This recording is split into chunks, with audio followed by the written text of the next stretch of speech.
Today, we're talking about the worries that children have around Christmas time and how you can play a role in preventing some of those.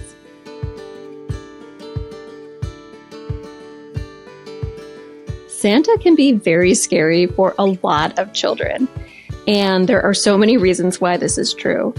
I remember years ago reading about how children are afraid of beards, and who has the most infamous beard of all but Santa, which is part of the reason why your youngest kids are often very afraid of being on his lap. But other reasons to be afraid of Santa are because, one, if you're bad, he knows and he can take Christmas away. Two, he comes into your house when you're asleep. Think about that. That is very frightening and overwhelming for a lot of kids. When you really think about the story around him, it is very scary and overwhelming. And especially if your kid thinks about things from like a logical reality based. How does he get in? If he comes down the chimney, as you say, who else could come in the chimney? Does a bad guy come in the chimney? Does he check on me? Is he in my room? Am I safe? Is my body safe? Two of my nieces that are the oldest children requested that Santa leave the gifts outside when they were young. And to be honest, it makes perfect sense. Why would you want a stranger in your house? You don't really know him. You've heard good things about him, but he's not your family. So kids find different ways to try to navigate that. It was great that those kids were able to ask for what they wanted. A lot of kids will just keep that scared feeling inside.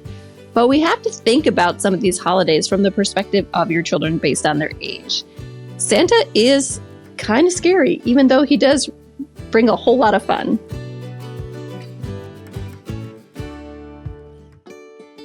When you're thinking about how to explain Santa to your kids, you don't have to go overboard and embellish an even bigger lie. There's enough Christmas excitement that you don't have to make this part of it bigger. You don't have to go into all of the hoopla around him coming down the chimney. I don't think my child even heard that part of the story until he was about 6, because I didn't include it in our version because I knew that he would be scared about that. Sometimes parents think they're adding excitement by growing the lie bigger and bigger. But what this actually does is creates more worry.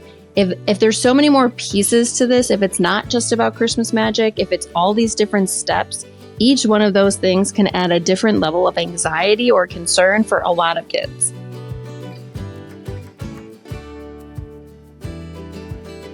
What about those really adorable photos with Santa? Some kids don't mind him. Some kids will run right up to him. And if they're interested, it's perfectly okay for them to have their picture with Santa. But if you're forcing it and your kid hates him, I want you to ask yourself why. Are you just repeating what other people do? Are you finding joy in the scared feeling that you're giving your kid? Do you feel like it's a form of hazing that we're doing generation after generation?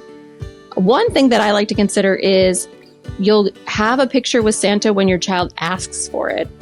And that might mean asking for it that year or that day or that moment, but being open to the fact that it might be too overwhelming and not really for your child.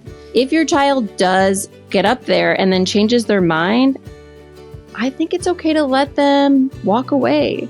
I mean, I know my poor mother, when taking me to see the Easter Bunny, waited in line for 45 minutes only for us to get to the front and me to take off and her be stuck with 4 other kids and nobody got a picture. So I really wanted to not be afraid, but I was afraid. So you want to think about what your child's interest is. What is the purpose of this photo? Can you have a beautiful holiday shot that doesn't include Santa so that it's joyful and fun for everybody? There are more options. It's not just Santa or nothing.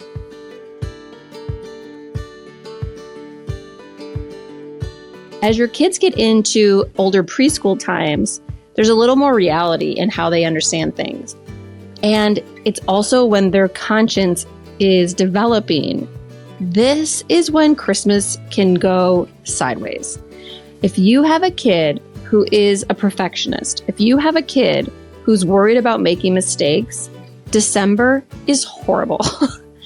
December is full of so much anxiety because one small slip and Christmas is over. This is a disaster for these kids.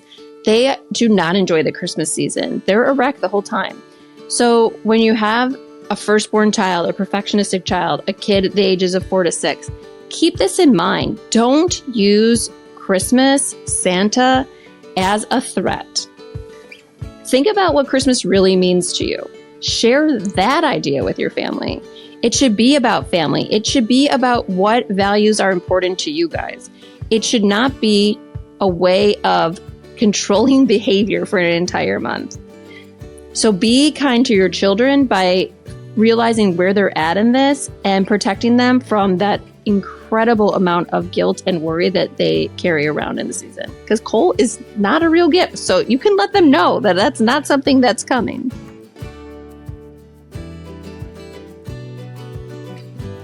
Let's think about this from a generational patterns kind of view. What are you maybe asking kids that was asked of you that made you uncomfortable, that you don't even realize you're doing again? Like if you're asking a child, have you been good? How does that make them feel? What do they wonder about? They're thinking about everything that wasn't perfect that they've done recently. And like, do you want to stir that up in your child? And not just your kid. Do you want to stir it up in your neighbors? Do you want to stir it up with someone you're just standing in line behind in the grocery store? Let's think about not asking kids if they've been good, because it causes so much distress for so many.